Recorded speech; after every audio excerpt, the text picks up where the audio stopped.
Fossils of plants and animals show powerful evidence for a recent creation. At the same time, many fossils give a great challenge to the concept of evolution in millions of years. Fossils and creation, today on Creation Magazine Live.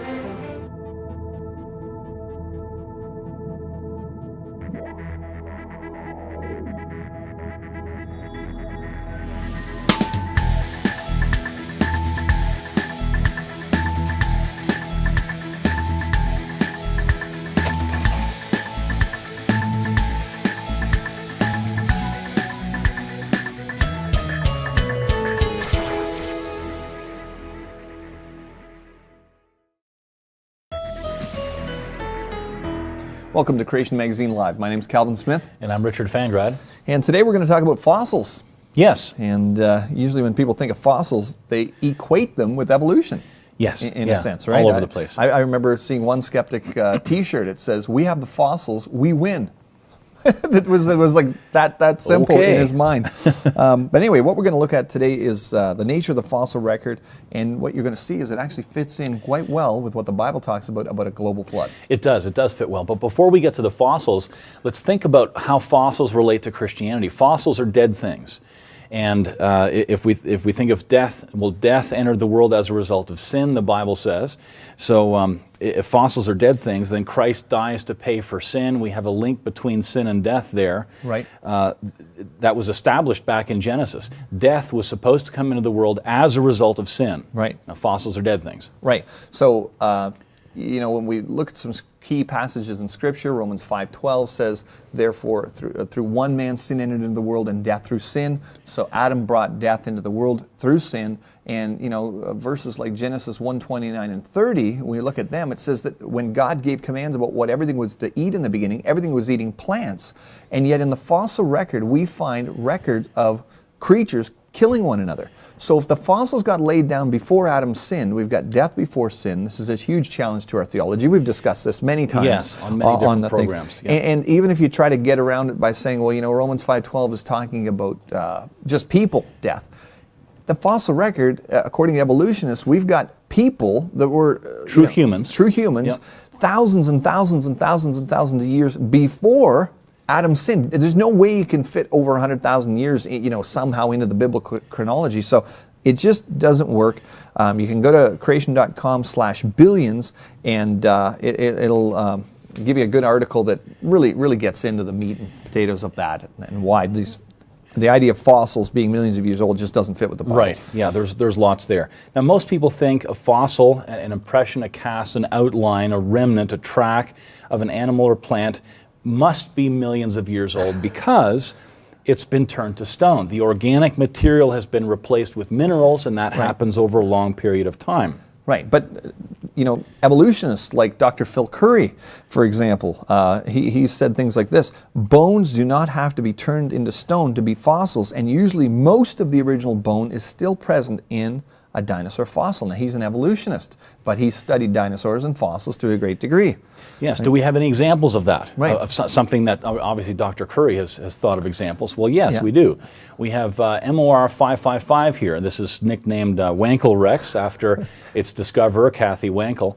It's a 90% complete, very, very complete Tyrannosaurus fossil. Mm-hmm. And Dr. Mary Schweitzer, a famous paleontologist, has described it this way: an exceptionally well-preserved specimen of the Tyrannosaurid dinosaur Tyrannosaurus rex shows little evidence of permineralization or other diagenetic effects. Most fossils show signs of sediment infilling or secondary mineral deposition, but certain specimens can show little evidence of diagenic change. What does diagenic mean? Here we've got a dictionary definition. The sum of the physical, chemical, and biological changes that take place in sediments as they become consolidated into rocks, including compaction, cementation, but excluding weathering and metamorphic changes. Right, so in other words, MOR 555 is a well-preserved fossil with almost no mineral petrification. It's nearly pure bone. And Dr. Curry gives another example of this when he says dinosaurs in Alberta, Canada, were encased in ironstone nodules shortly after being buried, and he says this: the nodules prevented water from invading the bones, which for all intents and purposes cannot be distinguished from modern bone. So wait a sec. We've got dinosaur bone that can't be distinguished from modern bone. The natural conclusion is that it is modern bone. That's the natural conclusion. That's right. But of course, dinosaurs are supposed to have lived millions of years ago and died millions of years ago. Yep. But in this particular case that Dr. Curry talks about here, the water has been prevented from entering the bones. So But where the dinosaur bone has been prevented from being permineralized, one would expect that over millions of years, even if it was locked away from any kind of bacterial activity or anything like that, just the laws of thermodynamics would say it would have disintegrated. Absolutely. Would break down the bone. That's right. And yet there they are. Bone, looks like modern bone in dinosaurs supposedly 60 million years old. The fossils actually show the Bible's right. That's right. In the early 90s, researchers from Montana State University made a startling discovery. Inspecting a piece of T-Rex bone under a microscope, they could hardly believe their eyes. They could see dinosaur red blood cells. This discovery prompted lead scientist Dr. Mary Schweitzer to say, "It was exactly like looking at a slice of modern bone." But of course I couldn't believe it. I said to the lab technician, "The bones after all are 65 million years old. How could blood cells survive that long?" In a Discover magazine article, Dr. Schweitzer explained further her surprise. If you take a blood sample and stick it on a shelf, you have nothing recognizable in about a week. So why would there be anything left in dinosaurs? Such a response is understandable, considering that she thinks dinosaurs died out 65 million years ago. But surely such data suggests it wasn't that long ago. To find out more from Creation Ministries International, visit our website, creation.com. Welcome back to Creation Magazine Live. If you just tuned in, we're talking about fossils and how those are evidence for creation and not for millions of years. Now here's a definition of what a fossil is from the American Geological Institute. The remains of traces of animals or plants which have been preserved by natural causes in the Earth's crust. Sounds good to me. So far, so good. Yep. But interestingly, that's not where the definition ends. Have a look at this. Exclusive of organisms which have been buried since the beginning of historic time. So this is a very self-serving definition, because then what's that mean from the creationist viewpoint? There's no such thing as a fossil. There aren't any fossils. I mean, and I've actually seen people kind of argue this way, and it's like, well, we're going to define something this way that excludes you, and then the fossils prove that you're wrong. It's like, yeah. What does that mean? I mean, most fossils are a result of Noah's flood. That's what creationists would believe, right? So that was certainly within historic time. Sure. And you know, if you want to see an article just talking more about this, it's called "A Fossil is a Fossil is a Fossil," right? And you can find that at creation.com/fossil for more information. But the remains of living things can become fossilized in a short period of time. Even evolutionists admit that. Yes, Dr. Phil Curry, who's a famous, he's not a creationist, he's an evolutionist, he said this: the amount of time that it takes for a bone to become completely permineralized or fossilized is highly variable. If the groundwater is heavily laden with minerals in solution, the process can happen rapidly. Modern bones that fall into mineral springs can become permineralized within a matter of weeks. The preservation of soft tissues in some dinosaurs also suggests that, under exceptional circumstances, fossilization can occur within days. Here you go. Incredible. So actually, Dr. Curry's research indicates that the definition from the American Geological Institute is actually incorrect. It doesn't work. It doesn't work. Yep. Now, here we have an example. Here's an interesting example. Yeah, there's a really interesting fossil. It's actually a teddy bear fossil. They lived millions of years ago. It's been completely encased in rock. It's obviously not millions of years old. And this comes from Knaresborough. And that's a town some 21 kilometers or 13 miles west of York, England. And there's a small waterfall there called the Petrifying Well, or the Dripping Well. And it's been a tourist attraction since 1630. Its water originates underground and has a high mineral content. As the water splashes onto the hanging objects that you can see here, the mineral calcite, the calcium carbonate, is deposited along with small amounts of other minerals. Gradually, these deposits build up and coat the object with a crust of rock. The time needed for petrification depends on the size and porosity of the object. Small teddy bears like this take between 3 and 5 months. Now here the rock is formed on the surface of the bear. It hasn't penetrated very much inside, but in other fossils, mineral deposits normally inside the bone, Yep. but that's not always the case, as we've seen. Sometimes minerals are prevented from entering the bones. Now, for more information on these teddy bears, you can go to creation.com/teddy and see more information there.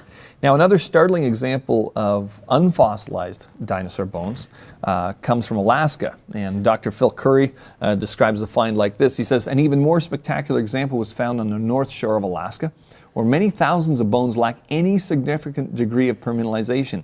The bones look and feel like old cow bones, and the discoverers of the site did not report it for 20 years because they assumed they were bison, not dinosaur bones. Incredible. So we've got several examples here highlighted by evolutionary paleontologists of unfossilized dinosaur bones. Right. Incredible. So according to what most evolutionists teach and what most people have understood, let's just summarize here. According to Dr. Phil Curry, according to Dr. Mary Schweitzer, famous evolutionary paleontologists, yes, most fossil dinosaur bones still contain the original bone. Unfossilized dinosaur bones are sometimes found looking and feeling like fresh bones.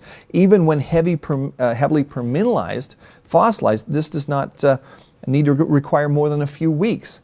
So the creation fossil flood scenario for fossilization would allow, many centuries for permineralization to happen. I mean, this totally supports what the Bible says. It fits very well with the Bible's history, with what the Bible tells us about when God created, about a global flood, which would be perfect conditions for fossilizing things and for more minerals in the water and those conditions that Dr. Curry was talking about. And it should encourage people that this death that's recorded happened after Adam's sin, not before. Stay tuned. For a more in-depth understanding of topics relating to the creation-evolution debate, the Journal of Creation contains peer-reviewed research papers that support the biblical account of creation, the flood and the fall. One subscriber said, "I always assumed that this journal would be too academic for me." Not so. I am a Christian with a very inquiring mind. With each issue, I find powerful articles that open doors and shine light on my understanding of the world. Each Journal of Creation is more than 120 pages and published 3 times a year. To subscribe, visit creation.com. Welcome back. In this episode, we're talking about fossils and how they support the Bible's account of a global flood, etc. Now, here's a really interesting information. In 1999 in Peru, 346 whales were found within a 1.5 kilometer squared, which is like 370 acre area, buried in an 80 meter, which is 260 feet, thick layer of sedimentary rock called diatomite. That's in the Pisco formation, they call Peru. it. Here's a definition of diatomite. Diatomite is known as diatomaceous earth. It is naturally occurring fossilized remains of diatoms. Diatoms are single-celled aquatic algae. These are plants. These microscopic algae have the capability of extracting silica from the water to produce their skeletal structure. Diatomite is a nearly pure sedimentary deposit consisting almost entirely of silica. The Greeks first used diatomite over 2,000 years ago in pottery and brick. Right. Now, if you missed that from the data here, this is almost a whale per acre. 346 whales, 370 acres. So a whale per acre buried in it 260 foot of layers. Dead plants. Right. Now today when diatoms die, their silica skeletons accumulate on the ocean floor. And 1 gram of diatomite may contain up to 400 million skeletons. So we're talking about a lot of dead plants here. Dead little guys, yeah. Now here are what living diatoms look like under the microscope. And diatomite sediment normally accumulates slowly. Only a few centimeters per 1,000 years is what we can measure, right? And even when the rate is higher, such as in some shallow water areas, accumulation is still slow. For example, in the fjords of British Columbia, diatoms and clay accumulate at about 2.5 up to 5 millimeters per year. So that's 0.2 inches. It's still not a great rate. So the question is, how it builds up today, yeah. How'd you get all that stuff there? And also when whales die, when a whale carcass sinks to the bottom, it's scavenged, and the scavengers attack and colonize the rotting flesh. Right. And in their quest for food, the scavengers will churn up the surrounding sediment. Right. However, in Peru, the fossilized whales and diatoms were well preserved, and the whale skeletons are mostly intact. So that there's no evidence of normal decay, wormholes, barnacle incrustations, or just general degradation overall. So neither was there any sign that that organisms had stirred up the sediment or anything like that.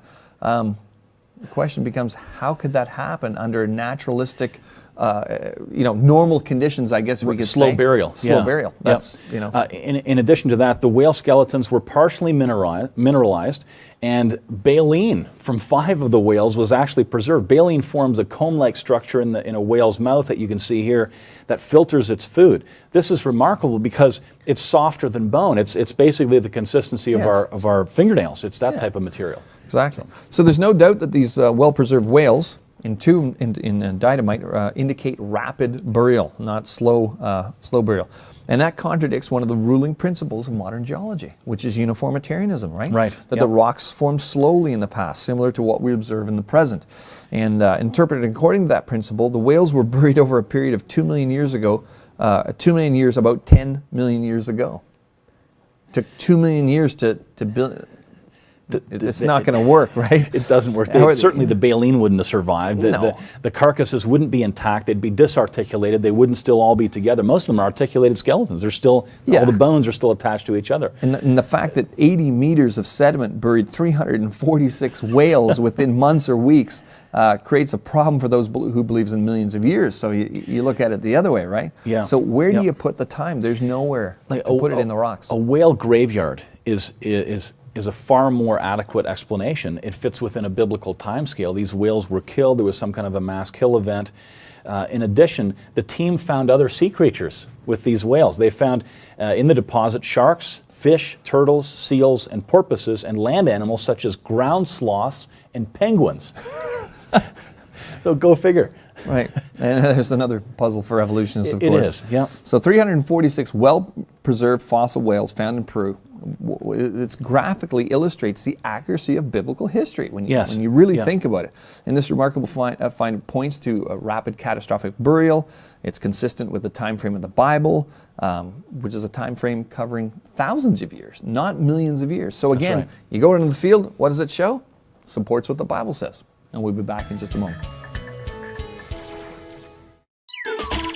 When the BBC produced the Walking with the Dinosaur series several years ago, they had to search the globe for appropriate filming locations. But whenever they discovered an otherwise suitable site, the ground was inevitably covered in grass. And back in the year 1999, that was an evolutionary impossibility. You see, until recently, most scientists thought that grasses first evolved around 55 million years ago, long after the supposed extinction of the dinosaurs. But since then, studies of fossilized dinosaur dung have shown that not only did dinosaurs and grass live at the same time, but dinosaurs actually ate it. We often hear dogmatic statements about what did or didn't happen millions of years ago. But it's important to realize that these statements involve lots of assumptions, are often based on fragmentary evidence, and can be totally overturned when new evidence comes to light.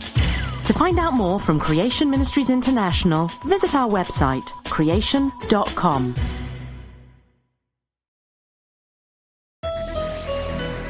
All right, welcome back. If you just tuned in, we're talking about a creationist, a Christian understanding of the fossils.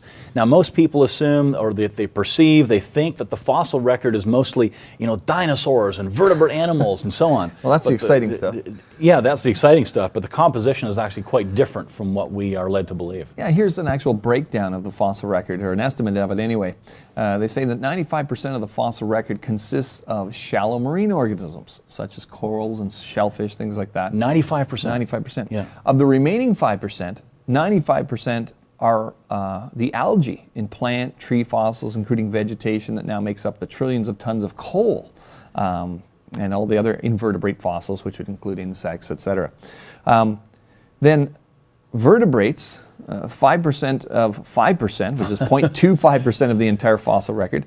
That includes fish, amphibians, reptiles, birds, mammals, and other dinosaurs. So that's 1/4%. That's a very small percent that Wow. those things are represented in. And of that, you've only got 1% of that, 0.0025%, that are vertebrate fossils that consist of more than a single bone. That's why it's so exciting if you go out and you find a T-Rex and it's fully articulated, or most of the bones are there. I think they've got maybe 12 or 13 very complete T-Rexes around the world. That's why it's such a big deal, because you don't generally find that much stuff left. But the fossil record is it's primarily a record of marine organisms, and the flood was a marine catastrophe. Right. The fossils are a good sort of result of a marine catastrophe like the flood. Yeah, you can go to creation.com/human fossils, human-fossils, to get some understanding too. People often have the question, well, what about the human fossils? As we can see, even finding a fossil with more than one bone is a big deal. But anyway, you can go there for more information on that. Now, most of you would probably be familiar with something like this. It's the geologic timescale, a geologic column, and you can see here different ages of things depending on the fossils. The rocks have been assigned different ages. And the thing is, there's nowhere in the world where you can find a complete geologic column. People think, well, I saw this in a textbook, I must be able to go out and dig in my backyard and I'd find this sequence of rocks exactly as you see there. But that's not what we find. That's right. Yeah, in many cases, we can examine what science has discovered, and it actually fits very neatly into biblical history, as we can see from the fossils that we've been talking about here earlier. But with the geologic column, it's not that easy. Some creationists doubt that it even exists at all. Right. Yep. But most would agree that there's certainly a sequence to the fossil record. We'd say there's a general a pattern to the fossil record. It's not completely random, which is kind of what you'd expect if there'd been a global flood. Right, because moving water has a tremendous ability to sort things by size, by shape, and by buoyancy. So we'd expect certain grain sizes to be all sorted together if there was, continent-wide flooding and water moving over the continents. And you would certainly expect that the organisms that would get buried quickly would be the things that are already in the oceans and things that can't move real quickly. So clams don't run real fast, and they're there, and so that's what would have been buried first. You'd expect that general pattern with the sorting and stuff. Now, what doesn't seem possible, however, is to take the geologic column that we see in textbooks that doesn't exist in reality anyway, not completely, and simply trying to compress that to fit into what the flood. It's pretty hard to just make this exact comparison. There's no one-to-one comparison. Okay, the Cretaceous is always, it happened here in the flood or whatever. There's nothing like that. But now, Dr. Taz Walker, a geologist on staff with our Australian office of CMI, he's actually developed a geologic model to help Christians really understand the Earth's rocks and what we're actually looking at here. So. Right. Now, this model is summarized by a couple of charts, and you can, we've got printouts here. You can go to biblicalgeology.net and print out these charts. Now, starting with page 1 there on the right-hand side, you can see the time scale. And that starts with creation at the bottom, and then that's a short time period, and then a larger area there, pre-flood, where not a lot of geology happened, there's not much going on. Then the flood is another short time frame, about a year long, and then after that, a lot of time going from the flood until now, basically, where, again, very little geology has happened. Right. Now, if you move over to the next section, you can see the rock scale, which shows a basic biblical geologic column, and roughly the volume of rock produced at each stage. So if you begin at the bottom with the primordial phase, note that the scale extends right to the center of the earth. This is the huge amount of rock that was supernaturally created by God, either initially covered with water on day 1 or created on day 3. And then you see the ensuing, the derivative, the biotic, and they relate to the geologic activity happening during the creation week, of course. Right. And on page 2, you can see the description of some of those layers there. And that's a good kind of summary of a creationist, a flood-based understanding of the rocks. And we encourage you to go to that website, biblicalgeology.net. And given the biblical history, we can see, we can understand how animals can be buried quickly and preserving them in the way we find them today. Creation Ministries International focuses on the Bible's first book, Genesis, and the creation evolution issue. Many of our speakers are scientists with PhDs who, before joining CMI, were employed in various scientific fields.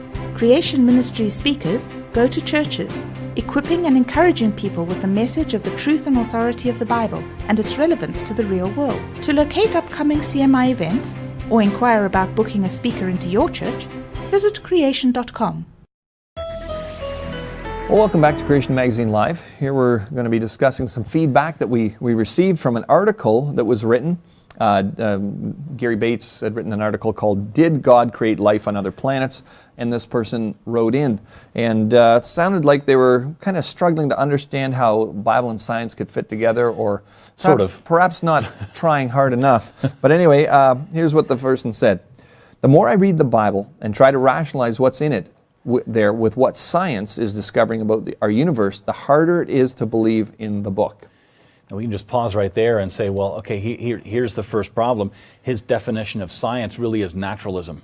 Right. And if you're going to take the definition, that if you're going to say, well, everything is natural, then of course it's going to disagree with creation, because creation involves the supernatural. Right. So you're not going to have a harmonization there if you've excluded supernatural explanations for how the universe could have got here in the first place. Right. As a matter of fact, even to say something like, science disagrees with what's in God's book, really what you're saying is, I've accepted secular interpretations of facts that have been interpreted as evidence for evolution. And it is an interpretation. That's right. That's the thing. And that contradicts what the Bible says. Right. Well, yeah, but you can take those facts and you can interpret them in a better way, and produce evidence that's actually in support of the Bible. So Right. just don't go into the enemy's camp and take what they're feeding you, so to speak. Yeah. He said, I wish God would come back down to earth and just clarify everything up for humanity.